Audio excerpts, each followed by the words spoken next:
Ayong hapon mga kainlibing. So oras na pod ng paglalog nato. Maglalog na pod ta sa ato ang manok kay kining mga manok kay nahanan on time gyud ang paglalog para dili sila ma-stress. Yan to i-check atong mic kung gana ba. Ayan gana. So kinahanglan mga kainlibing nga ato pong kilo ang ilang pagkaon, so dili basta-basta dapat magkilo-kilo ta. Nadir akong sister na siya pakaon sa broiler o yung harvest na po siya. Naiusa nga nalahi, pakita na usang itlog nga nalahi. No, kada adlaw nami usa nga nalahi, special na siya. Itlog na mga kanlibing sa atong Rhode Island, usa ka manok. Unya kada adlaw siya ng itlog, mao to atong gigam ang incubator kay para mamusa, para mahimo siyang masanay. Kaya ato diris manukan na. Dito. Yung madungog jud tay langas-langas jud. Basta pag oras ng pakaon. So dapat on time ang atong pakaon. Dili sila ma-stress. So mao din atong Rhode Island mga kainlibing. Mao na sila atong gigamag incubator kay kana siya kada adlaw mangitlog nya dili mamusa. Na mao ni ang bana.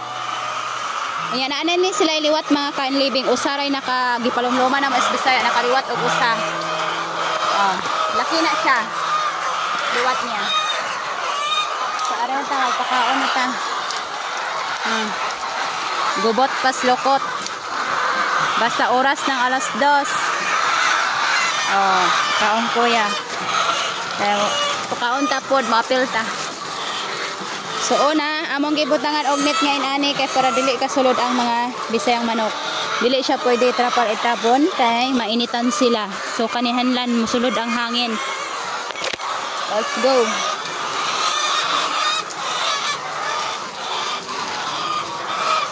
Daghan kay sila lalog Apa? Pako kinahanglan good nga. Mikilo dyan na sila.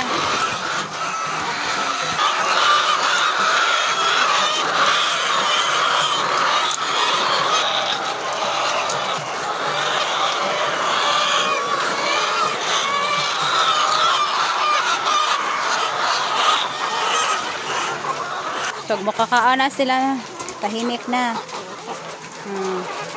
Dungan din na sila, sada kay tanawan.